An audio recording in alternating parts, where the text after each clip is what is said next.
welcome back to Jay's Kitchen. So I'm going to share a recipe with you today which I love accessibly. So it's called the Kung Pao chicken. So I saw this recipe by Marion Grasby. It's from Marion's Kitchen.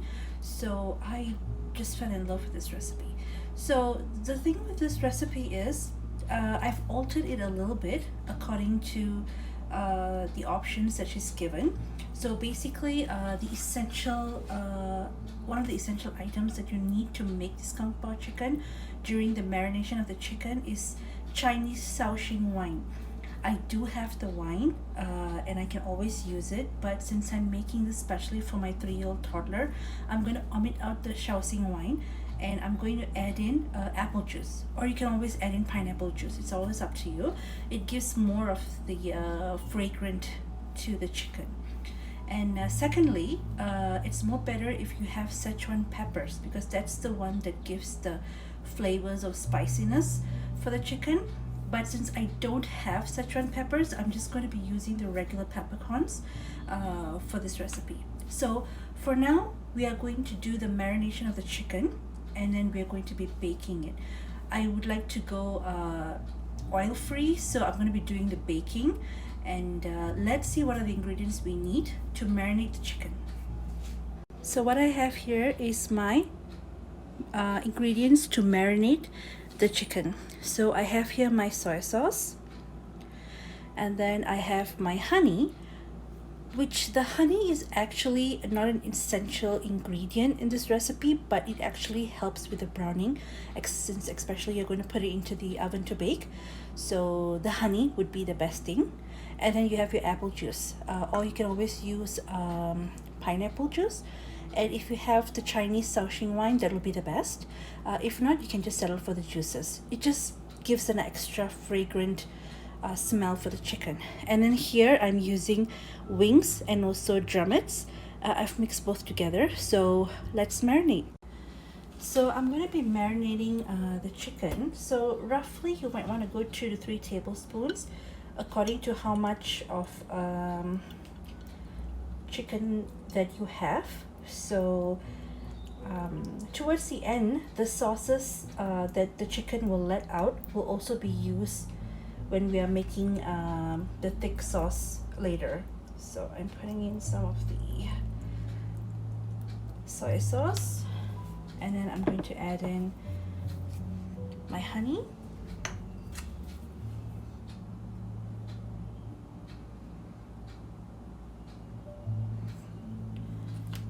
and then we're going to add in a little bit of the apple juice. You can see how I'll be adding in my apple juice. So we're going to give it a good mix, and then we're going to add in the honey, the soy sauce, and the apple juice accordingly. So we might want to add in a little bit more of the honey just to make it a little bit thicker.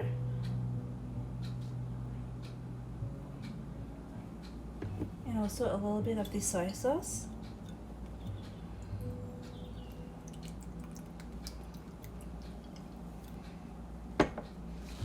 Then a little bit of the apple juice, not too much. And then we're going to give it another mix. Okay.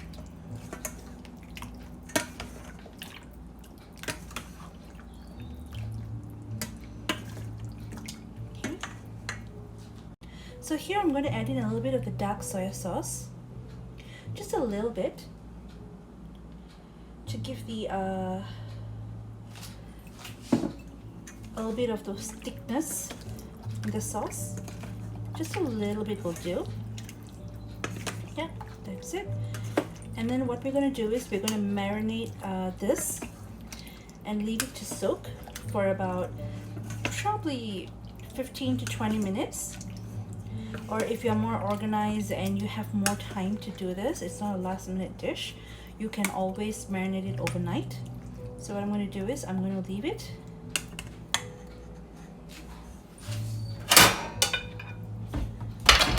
And we're actually going to close it. So these are all the ingredients we need to make the sauce. So after we bake the marinated chicken in the oven, we are going to use this to cook the sauce and in the end to add in the chicken to it. So here I have white vinegar. Of course, I have my corn flour to thicken the sauce, and then I have my cashews.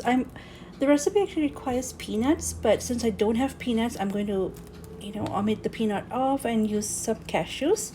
And then I have my dark and light soy sauce, of course sugar, and then I've got my dried chili, which I'm going to be using a couple of it. And then, like I said, this recipe requires Szechuan peppers, but I'm just going to add in some black pepper. And then of course I have my spring onions, which we are going to separate the pale white ones and also the green leafy ones. And of course not forgetting my ginger and garlic, which I'm going to be mincing it. So let me get the ingredients and then we can start cooking. So here I'm going to be adding in my sauces. So first would be my white vinegar. So I'm going to be adding 1 tablespoon of white vinegar. Okay, 1 tablespoon, just a little bit. Okay, 1 tablespoon of white vinegar. Then I'm going to add in about 1 tablespoon of water.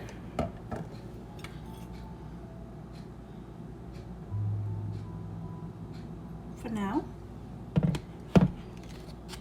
And then about 1.5 tablespoon caster sugar.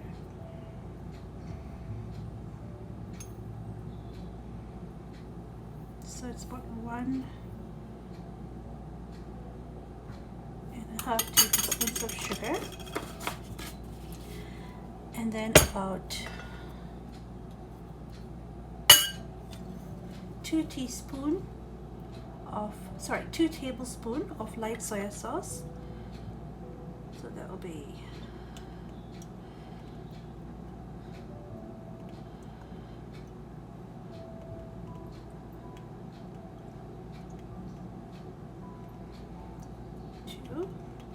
more. Okay, and then we have, I'm going to add in about 2 tablespoons of dark soy sauce. 1, 2. Give it a nice mix.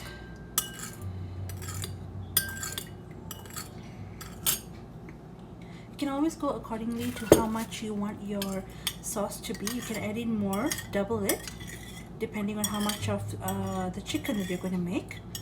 And then I'm going to add in about 2 teaspoons of cornstarch.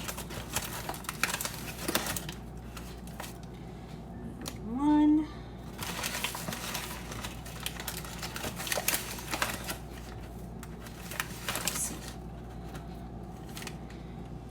Another one.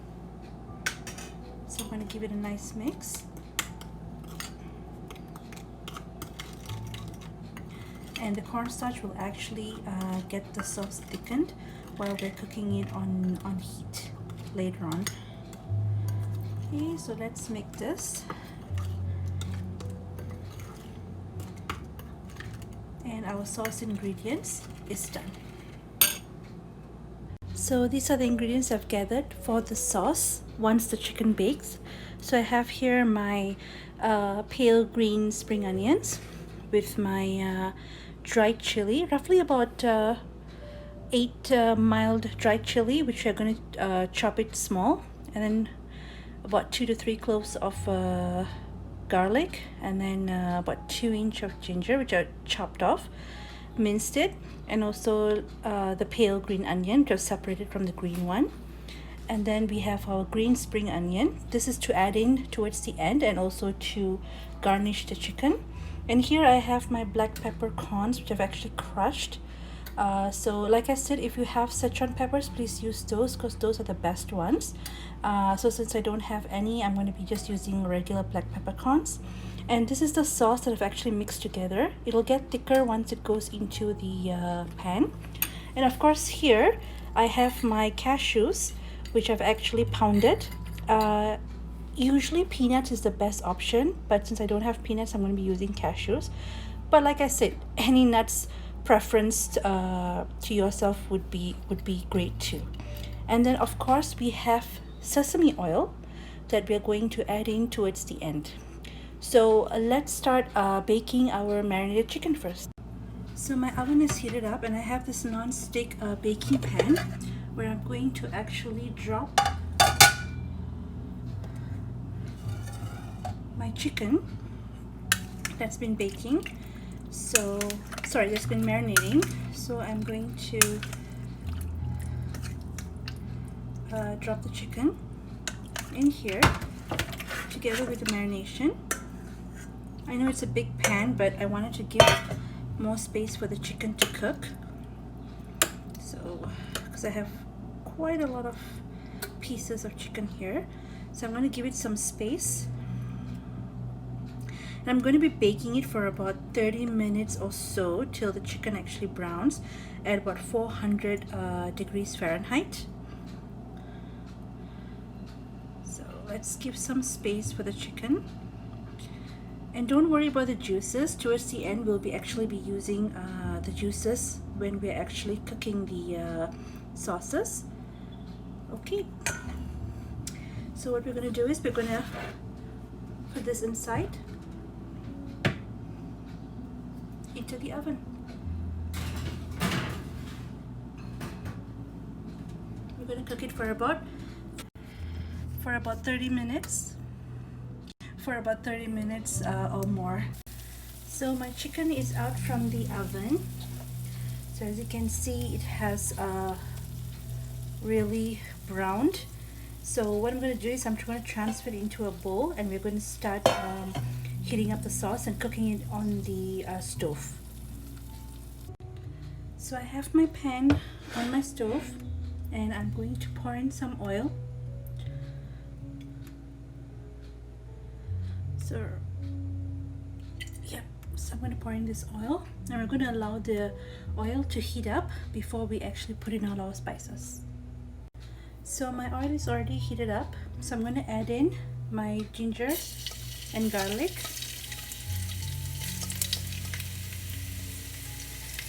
I'm going to allow it to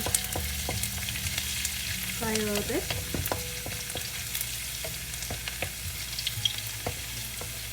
I'm going to allow it to turn a little bit brown.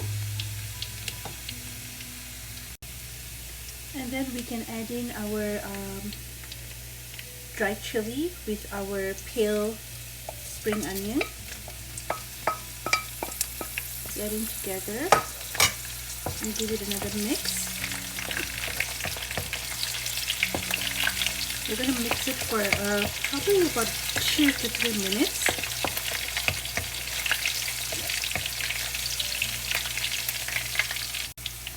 So I'm going to be adding my peppercorns and we're going to give it a mix.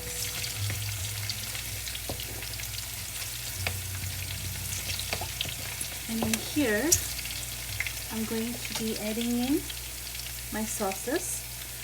I did add a little bit of water because the sauce was getting thick. So I added a little bit of extra water, another 2 tablespoons of water. So now I'm going to pour everything here. So you can always add in the extra water here just to make sure that you've got all the sauces, you didn't miss out.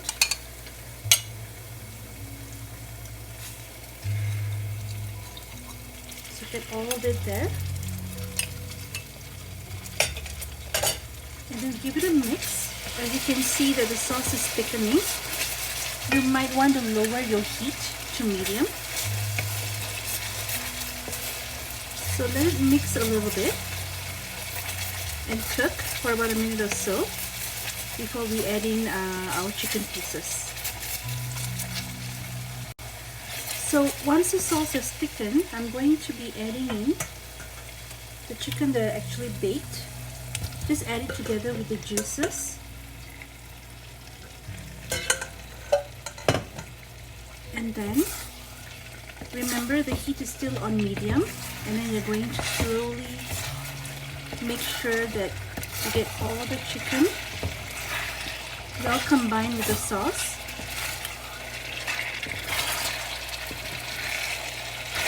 And allow it to cook for about 3 to 5 minutes. So just make sure you keep mixing it. You want all the sauces to combine together with the chicken. So after mixing it for about a couple minutes, you can see here, so I'm going to add in half of the green spring onions, and then we can switch off the heat. Adding this, and also a little bit of the sesame oil, just a little bit, and then one last mix. And once we transfer this chicken into another bowl, we will be adding in the remainder of the spring onions and also the crushed nuts. And that's it. That's all for our chicken. So this is my end result of my Kung Pao chicken wings and drumstick. So like I said, you can always add in peanuts when you have it. You can chop it or even crush it. So I've actually pounded the peanuts, but I've been using cashews. So this is it. Please do try and let me know how it turns out. Thank you so much for watching my video on how I made Kung Pao chicken wings. So if you like my video, don't forget to give me a thumbs up, like my video, please share it on your social media and among your friends, and don't forget to subscribe to my YouTube channel Rainbows and Butterflies Forever if you haven't subscribed yet. If you haven't, please click the subscribe button that's below this video and also press the notification bell so you'll always receive an email notification whenever there's always a new video uploaded on my YouTube channel Rainbows and Butterflies Forever. So till I see you in my next cooking video, take care, have a beautiful day.